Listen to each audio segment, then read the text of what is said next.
wabarakatuh dan selamat sejahtera. Kami bertiga sebagaimana tahun lalu mengadakan sedang amal bersama, dan template tahun lalu kami lakukan sekali tahun ini. Apa yang ingin kami melontarkan pandangan terhadap ucapan Yang Amat Berhormat Timbalan Presiden tadi, ianya merupakan satu lontaran pandangan baru untuk membuat perbandingan tentang cita-cita besar pihak perbankan, khususnya PAS, di dalam slogan mereka untuk menuju ke Putrajaya. Jelas daripada fakta-fakta yang dibentangkan oleh Yang Amat Berhormat Timbalan Presiden tadi memperlihatkan bahawa PAS dan parti perbankan tidak mempunyai kemampuan untuk membentuk kerajaan berdasarkan the scorecard yang telah diperolehi dalam pilihan raya yang lalu. Yang keduanya, kita melihat bahawa apa yang dilontarkan oleh Timbalan Presiden tadi juga menyentuh tentang janji-janji yang tidak ditepati berdasarkan pada manifesto yang telah diedarkan semasa pilihan raya yang lepas. Jelas contoh-contoh yang diberikan untuk negeri Selangor, Pulau Pinang dan Kedah memperlihatkan bahawa mereka apabila dapat membentuk kerajaan sebenarnya tidak melaksanakan bukan sahaja janji pada rakyat tetapi janji kepada parti-parti pakatan mereka.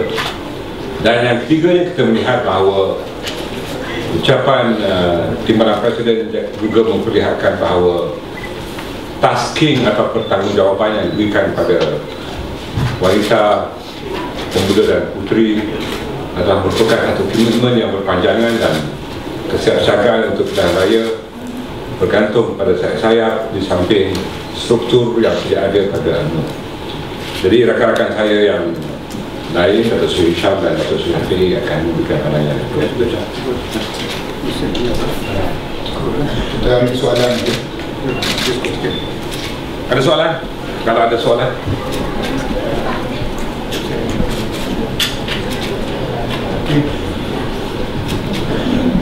kalau ada soalan, jaminan pada umat Melayu. Jaminan pada umat Melayu. Boleh jelaskan amalan kongsian kuasa yang diamalkan oleh Barisan Nasional. Amalan kongsian kuasa. Kalau kita merungkai ucapan Yang Amat Berhormat Timbalan Presiden, perbandingan cukup jelas. Walaupun mereka menyatakan ini satu pakatan yang dikatakan satu pasukan pembangkang yang berpadu, tapi jelas dari contoh yang dipetik di negeri-negeri seperti di Kedah, di Pulau Pinang, di negeri Selangor, amat jelas ketara ya, yang berlaku itu perbuatan, itu kebenaran. Bukan kita bergantung dengan hanya ceramah dan ucapan, lafaz yang dinyatakan pakatan pembangkang semuanya berpadu, tapi kebenaran dia mereka tidak berpadu. Yang disebut oleh Tan Sri, contohnya Tan Sri Timbalan Presiden berhubung kait dengan permuafakatan mentadbir negara, exco daripada DAP di Kedah. Masa saya pengurusi perhubungan pun saya tahu tidak ada penglibatan secara langsung, tidak ada pengiktirafan walaupun dikatakan pakatan. Begitu juga di peringkat negeri Pulau Pinang, ya, wakil PAS ada di situ, tapi yang menerjui hak bidang agama ialah daripada bukan PAS yang sepatutnya kononnya anggap sebagai pakar dalam bab agama.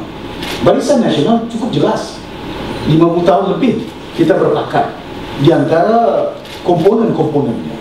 Walaupun kita jelas disebut oleh Tan Sri dari segi jumlah ampuh kursi yang kita menangi dalam banyak pilihan raya memungkinkan kita memerintah negara, tapi kita tidak rakus hanya untuk memerintah meletakkan ya tempat-tempat kepada kepentingan ampuh, tapi perkongsian ini diterjemahkan dengan kerjasama tindak tanduk yang kita lakukan yang kecil pun.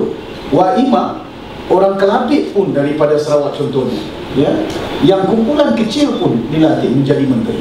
Jadi ini merupakan satu permuafakatan kerjasama yang cukup tulen, yang jangan hanya rakyat di luar mendengar ceramah. Kebenarannya bukan daripada ungkapan kata-kata, perbuatan itu kebenarannya. Jadi ini yang penting bagi kita selaku para pengundi 13 juta yang ada, ya, melihat dari segi kebenaran disebut oleh rakan saya Datuk Seri Zahid tadi, logik, ya, yang diutarakan oleh Yang Amat Berhormat Timbalan Presiden, ya, kebenaran dia mereka ini hanya berlandaskan dengan angan-angan semata-mata. Terima kasih. Saya setuju. Ucapan tadi bersandarkan kepada logik, bersandarkan kepada hujah-hujah yang berada di atas bumi yang nyata, dan menyinsafkan dan menyedarkan bukan saja ahli-ahli kita, tetapi saya yakin orang ramai juga memahami politik kebencian dan politik fitnah yang digunakan untuk menghantui atau memberi gambaran terhadap UMNO dan juga parti-parti komponen bersama-sama UMNO selama ini, akhirnya dapat dikupas dan dijadikan sebagai satu bahan untuk jurucakap kupas nanti di dalam persidangan masing-masing esok. Saya harap bahawa apa yang dimaksudkan oleh Yang Amat Berhormat Timbalan Presiden dapat dihayati oleh semua dari sayap-sayap wanita, pemuda dan puteri, kerana ianya membawa erti dan makna, dan kupasan dalam ucapan itu juga meletakkan perjuangan UMNO dan Barisan Nasional di atas landasan yang selama ini kita sentiasa konsisten dalam pendirian kita, dan sekaligus menidakkan apa yang diamalkan dan politik yang dibawa oleh pihak pembangkang. Itu kelebihan ucapan Yang Amat Berhormat Timbalan Presiden. Dengan isyarat pilihan raya yang diberitahu oleh Presiden mungkin tahun depan, dengan task force terbaru diberi oleh Timbalan Presiden pula, di mana mungkin ada penambahbaikan atau kekangan-kekangan yang perlu dibaiki lagi sebagai frontliner kepada tiga-tiga sayap.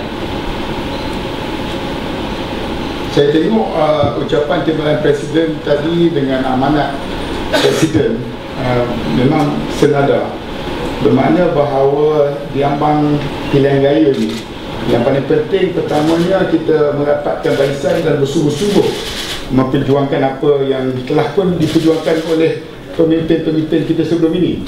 Keduanya mungkin berbeza dengan landscape baru ini, bagaimana kita dapat mendekati orang ramai di luar dewan, di luar parti kita sendiri, dan itu agaknya tanggungjawab dan amanah yang dimaksudkan dan diberikan kepada sayap-sayap. Dan akhir sekali mereka yang mungkin beremosi atau kecewa, jangan sekali-kali mengkhianati parti, dan itu telah pun dikupas dengan sebaik mungkin dalam ucapan perasmian tadi.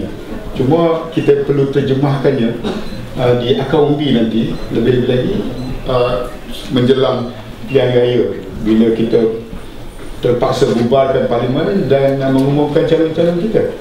Dan saya yang merupakan pelapis mesti memahami peranan, tanggungjawab, kedudukan dan amanah yang mereka pikul sebagai sayap-sayap penting kepada parti ini. Ketiga-tiga frontliner dah bersedia kalau nak berbuka tahun depan? Itu kita tanya ketua masing-masing. Okey, ada soalan lain? Lagi satu tadi yang masa pembukaan tadi ada doa yang kita dengar agak menarik ya, yang meminta masih macam UMNO masih mendoakan supaya PAS terbuka, dan secara tidak langsung boleh dikata bergabung. Pun minta komen sikit. Bagi saya, doa yang dibacakan oleh Ustaz Afandi yang mewakili pergerakan pemuda adalah doa yang lazim dilakukan mengikut sunnah Rasul, bukan doa meminta musuh, apalagi musuh itu dianggap adalah hanya musuh politik, kerana kita seagama dan sebangsa. Jadi kita mengambil pendekatan bil hikmah wa bil hasanah, iaitu pendekatan kebijaksanaan dan kelemah lembutan, dengan tidak mendoakan rakan kita yang telah mendoakan kejahanaman kita, sebaliknya kita mendoakan supaya mereka terbuka hati, supaya mereka berpadu demi agama kita dan kita tidak menepikan agama-agama lain. Dan saya fikir pendekatan itulah yang telah dilakukan oleh UMNO selama ini berbanding dengan mereka yang telah mendoakan kerosakan kepada musuh politik mereka.